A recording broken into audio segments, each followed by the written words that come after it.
Let's see. Ito sir. Thank you. Oh. Okay na?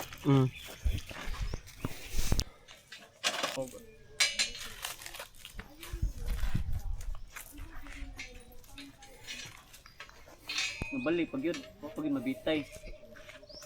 Napasan. Kaya nagapit, may kaya itong ibitay. Magtuo ni. Magtuo, gusto mo bag na.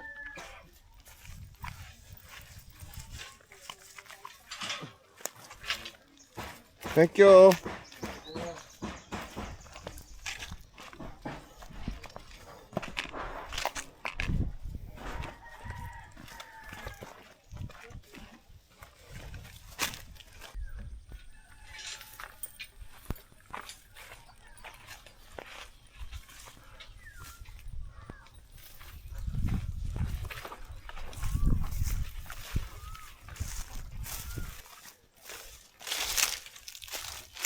Honey, we're home.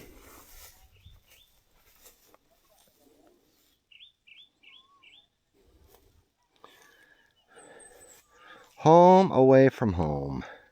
We're gonna check thy nursery. It's right in here, isn't it, Jerson? Oh, the big tree, okay. So this is the nursery, and this is actually edge of the cobra forest. There's a butterfly. Could be an elder. So they got a lot of superstitions here, guys. Watching for snakes coming in. So this is our nursery. So we just throw the plants down on the ground, and then from the natural water in the ground, it actually revives the plants. So these look pretty good, actually. Good color, good everything. And I will be adding to this today. The first 2 poles, which I should have did a week ago. And that's a nice tree, man. What kind of tree is this, Jerson? Huh? What kind of tree? People. That looks like good wood. Yeah, that's what they use in your ceiling. The order that they... Oh, okay, so this is actually a farmable wood here.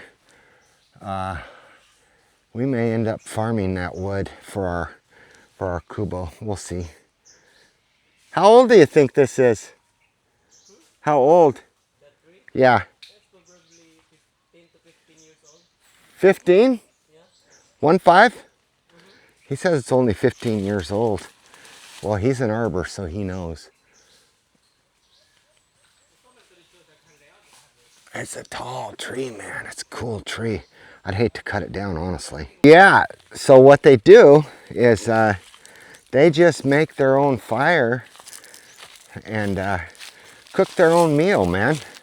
So that's what they're going to do today for lunch. And what do you call that fish, Jerson? Belong. Belong. It belongs to them. Belong. So you know, that's what I said. Well, what's that? They're like, it belongs to me. So Janelle there, he would not even let go of that fish all the way over here. I offered to carry it, but he wouldn't let me. He's like, no. He wouldn't let his hands off that fish. So it looks like some kind of a bluegill looking thing, man. So yeah, they're gonna make the cook the fish up, and I'll film that. That'll make for a cool little video. So we'll see you next clip. Hey guys, a shout out to Norm from Australia, mate, and Stone Cold Steve Irwin from Australia, mate. This month's participants for Buy Me a Coffee, which goes to the workers for a brewski, How do you say beer in Australian? Forstas. So we will be doing a Q&A next month, probably the second week of next month. So we still have a little bit of time. We're a little bit short right now, but if you want to help the crew out on that Q&A, buy them a beer, it would be appreciated. Just buy them a beer on Buy Me a Coffee, whatever, any amount's better than nothing. And I'm not gonna sit here and beg for money, but if you feel you want to be part of the crew and part of the Q&A, and they really appreciate it, guys. I cannot tell you how much they really had a good time the last one. So much that this next Q&A is going to be 2 hours instead of just an hour. So we'll catch you on the next clip. Guys, so you really got to be cautious when you purchase lands here. So it's really a you're not allowed to be here kind of thing as a foreigner. So they do not accept you at all. The local, especially if you're like the only one to ever do this kind of thing, like I am in this area. There's no foreigners owning land miles and miles, which I don't own the land. The corporation does, but and actually it was my wife's before the corporation, so I was just a financier, and says husband of on the title. But yeah, you really got to follow your P's and Q's, and then once they realize you're a good person, and they, because I employ a lot of people on this valley, then they accept you. But it's taken a whole year for them to accept the fact that a foreigner has purchased right in the middle of everybody, and they still don't know really what we're doing as far as what we're planting. Or I mean, they say a lot of questions are being asked about me. So, but this isn't about me, it's about them. It's about my workers and my wife, and of course I'm part of that, but it's morely, the future for them. It's not for me. I have a future already. I don't need another one, but I like to include them, So I got part of the corporation too. I'm only allowed to own 40%, so I'll have 40% of the corp. And then the employees will own part of it, my wife will own part of it, and my 2 non-blood children will own part of it. And they're my children from a previous marriage in the U.S. So they'll have a stake in it. Now, upon me leaving this earth, then they can either dissolve the corporation, sell the lands, and just split the money up, or they can continue to run the vanilla, which I hope they do. And here comes Athen. See what I mean about talking about hard work, man. It's really, really hard work. Everything here is manual labor. So he's gonna dump that. Very good. Gracias. So they do understand Spanish, guys. So, but Jessica's doing all these bases. So everyone, man, it looks really good. They're doing super good. She's doing an awesome job. So look at this row, how uniform and beautiful it is. With the bases and everything. Now I think we'll be watering tomorrow. They look a little bit dry, but they still look pretty good. And it's supposed to rain today, 50% chance of rain today. So I will be doing adjustments on these. I did not know how to properly trim the leaves back on transplants until I did my research. But I did do my research, and the next batch, probably in a month and a half, we got coming in about anywhere from 500 to 800 cutlings. So we will be transplanting a lot. We're going to be planting poles this week. We're going to be, which I will video everything. And they've been hauling the poles in. So what I say, guys, I'm like, oh no, we're only about halfway done. All these need red leaded, painted. It's a rust inhibitor paint, so they don't rust or continue to rust. They got just a little red shine on them right now, but that rust inhibitor, red lead, will stop that. And yeah, so this is what they're hauling in here. All these poles are prefabbed. Janelle built them, and at the house. And yeah, so all these have to be planted like this in these areas. Like up there's another plot, over there's another plot, on the other side there's a plot, other side of this there's a plot, and down here there's a plot. So it actually equals over 500, and 100 of them can handle three plants each. So we went with a fatter, a much fatter base. I can actually show you that, maybe if I can get one of these bad boys out of here. So see, see how wide that base is? Let me get this out of here, guys. If I can without hurting myself. I try not to hurt myself, but sometimes I just do. Okay, I got it out. So let me show you this. This is our latest and greatest pole. So it has the 16-inch T's on them, see how that is? So that can make a 16-inch pole, where these only have like a 7-inch T's. So it makes a smaller pole. Now this one here is actually too small. It should be out to here, you know, to get more stuffing in there and utilize the pole better. But it isn't, which is fine. It's okay. Some are off, some aren't, but it's all good. It'll still fit 2 plants. This one's more better, you know, better, not more better. See how it's utilized? No, that one's not. That should be, it could actually be bigger too.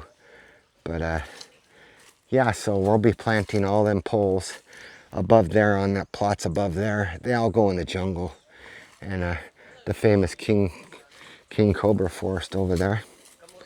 So actually it sits up a little bit from the orchard. Here's our water keg, our boost station number 2. So we'll have a booster pump in here carrying it up to the main tank. And then I may put in another barrel down there for another booster station. So it'll be well booster station 1, booster station 2, final resting place tank on the hill. And then we can gravity feed all this from the tank on the hill. Ayo. Hey, as you know, I'm not monetized. Good Lord, I don't know why, but whatever, man.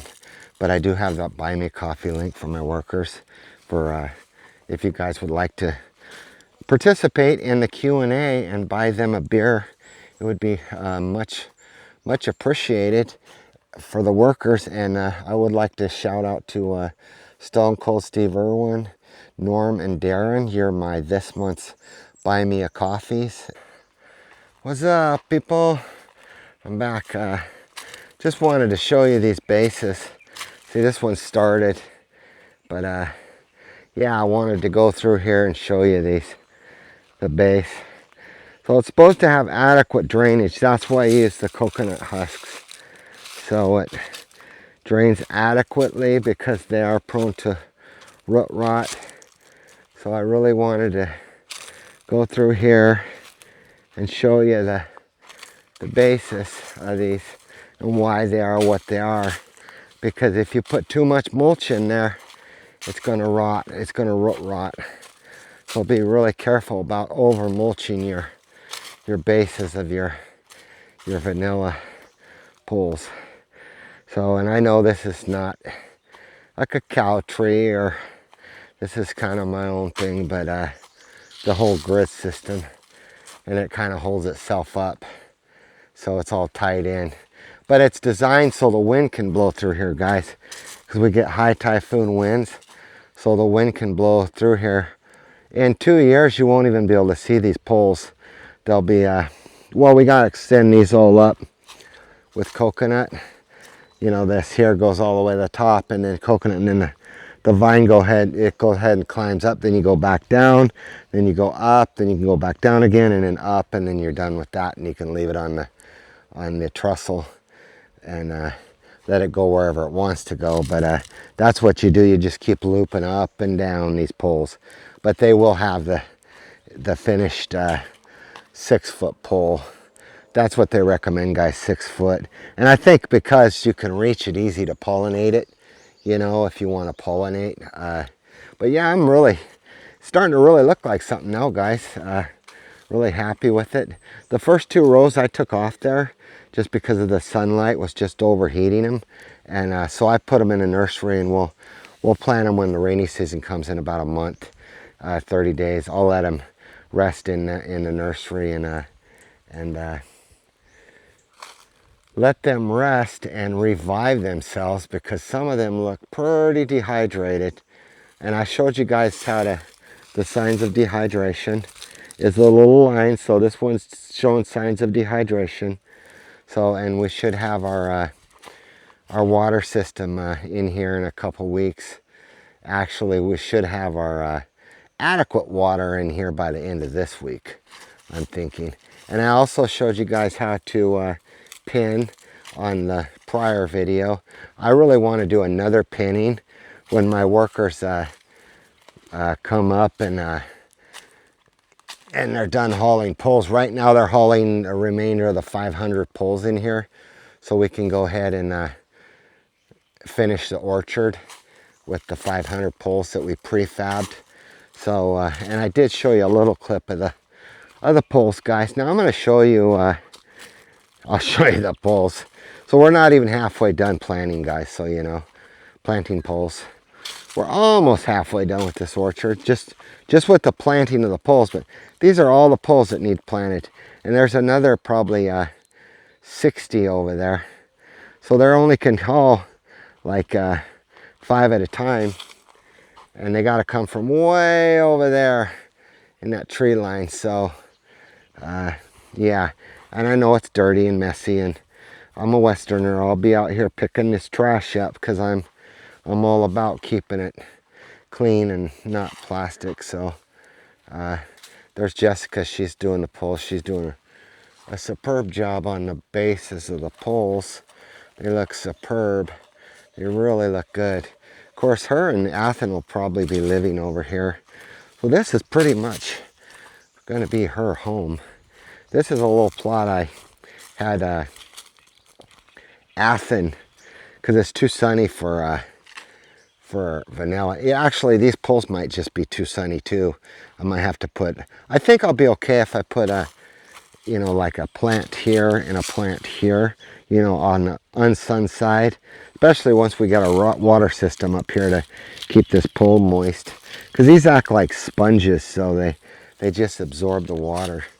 So I did want to show you my nursery, and it makes a lot of sense with the laying the stem on the ground planting, because every time we put these plants that are dehydrated in the nursery, which is just basically a good shady spot on the ground. This one here was broke from the puppy dog, so I actually moved him on the outer edge of the jungle where it's nice and cool. But I want to show you now, this is actually cobra country. So, but I haven't seen any. I've been in here 3 or 4 times already. I haven't seen any kings or samars. It's mainly king country right here, guys. So, and they can hear me talking, so they will go the other way because they don't want anything to do with humans. But this is our nursery. See how I just lay them on the ground? So these are dehydrated. A lot of these, see how the stem is showing lines. Some worse than others, but some of them just have lines. But they're showing signs of dehydration, so I unpinned them and I pulled them off the pole. And some of them had little root starts, but I didn't care because it's not worth letting them dry out and die off or die back. They don't seem to ever die completely, guys. You can shrink one down to 5 inches and it'll come back as long as it's got a node on it. Now when I say node, I mean that's a node right there, so you know. So they can have, you know, they can be, you know, this is like 6 inches, and as long as they have one node on it, it will survive, because they shoot roots out these nodes.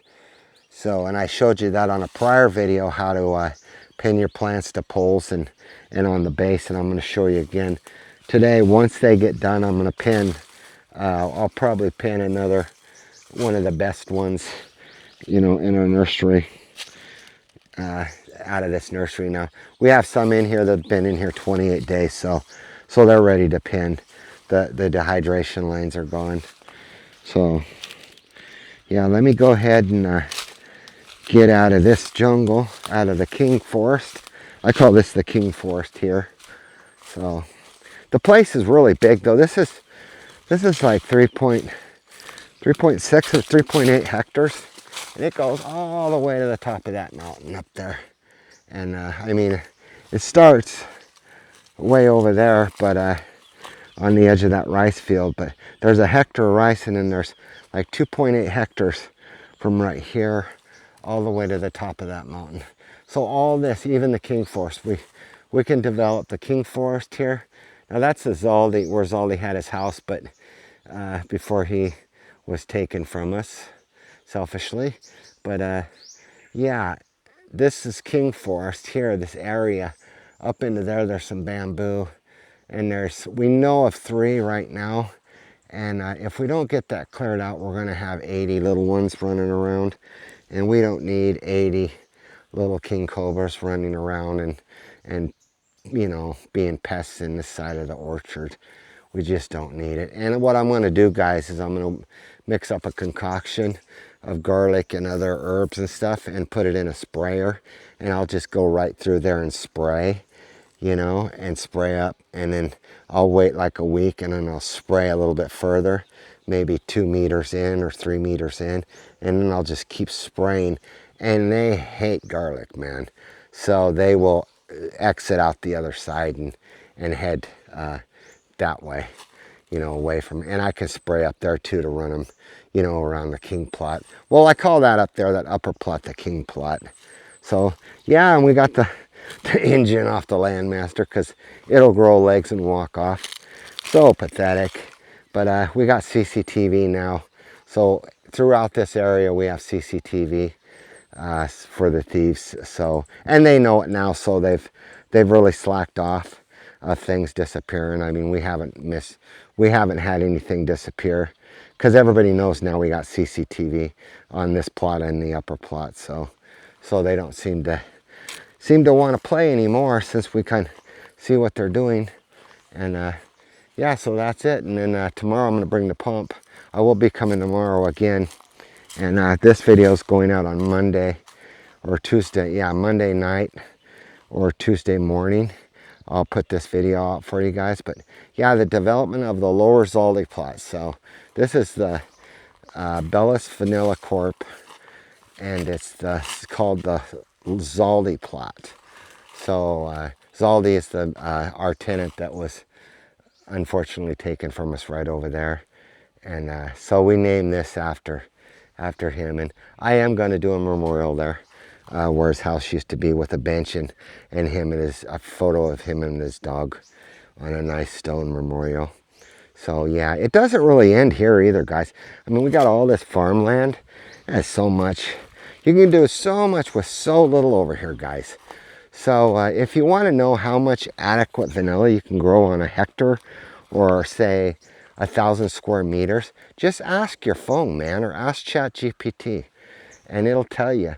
Now, if you're in an area like this that's bare and no trees, farmland, you're going to have sun nets, so you know. Now, I would put automatic retractors on them. Like if I do one, which I may still do one, you know, we may just have a nice little square of farmland here, and all this might be actually orchard to expand up, because I keep raising my goal. And that's what you do, you know, in good business, is when you make your goal, you know, say you have 1,000 pole goal and you make it, you know, then you raise that goal. And then eventually you're like, because basically what I'm doing to myself is I'm never really making my top goal, because I'm never getting to the top. So what I do is I just keep raising the stakes. So once these 500 poles are in here, and there'll be, you know, some here, some in here, some way up there on the side. There's 2 plots up there, I think 300 or 400 poles up there. There's like 100 to 200 poles over here. You know, I just keep raising it. So now we're pushing for 1,000. We went from 5,000, or from 500 to 1,000. So just keep raising that goal if you're able. And then when it comes harvest time, then you're, instead of having, you know, 1,000 plants, you're going to have, you know, 6, 7, 8,000 plants, you know, in like 4 or 5 years. It's just going to make it that much beneficial.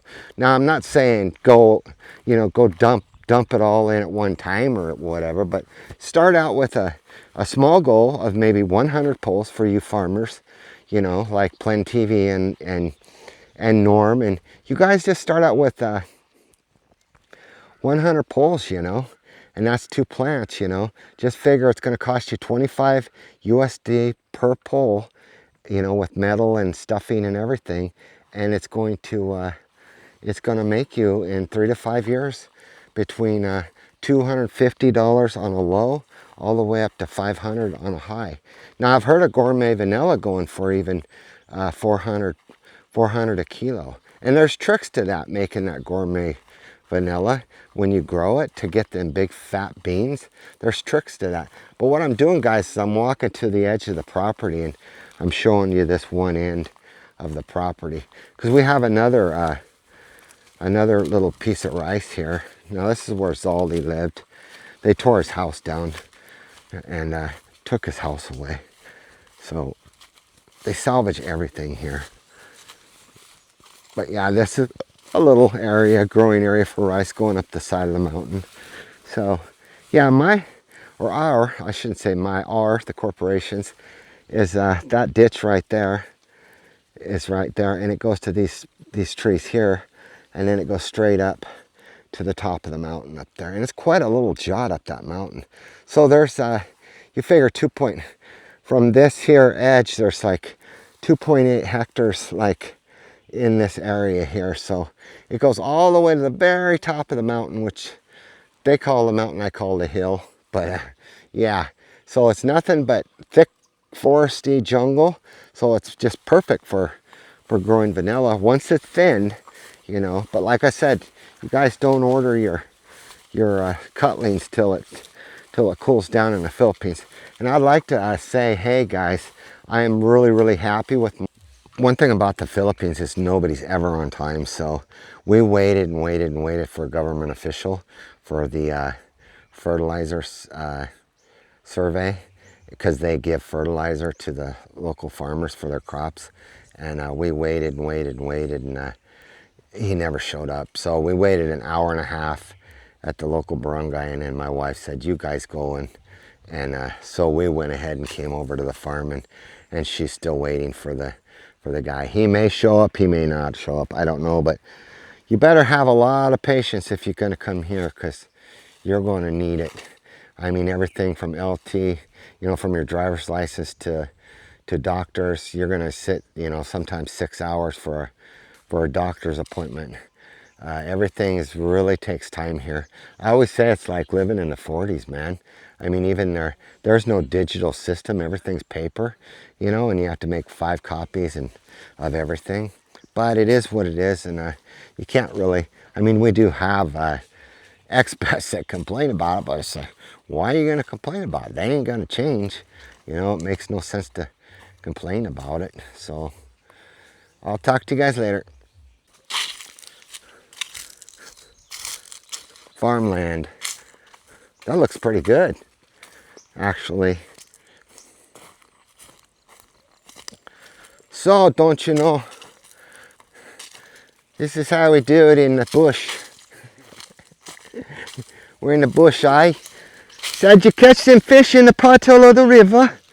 In the river or the puddle? In the puddle. So yeah, that's how they do it, man, in the Philippines. And I've actually built a house, and they used to do this every day. They would send one guy to cook. So yeah. So this is their lunch, because they forgot to get their lunch today. And we thank God for that fish dude, man, or you guys wouldn't be eating. So here comes this fish dude. I said, hey, just stop him. I'll get your fish. Or I'll get you. I thought he was selling bread, actually, but no, it was fish. So they got some fish to chow down on. So they'll be, at least they'll have something. And they'll probably share their rice, Athen and Jessica. They share everything. Dinner is served.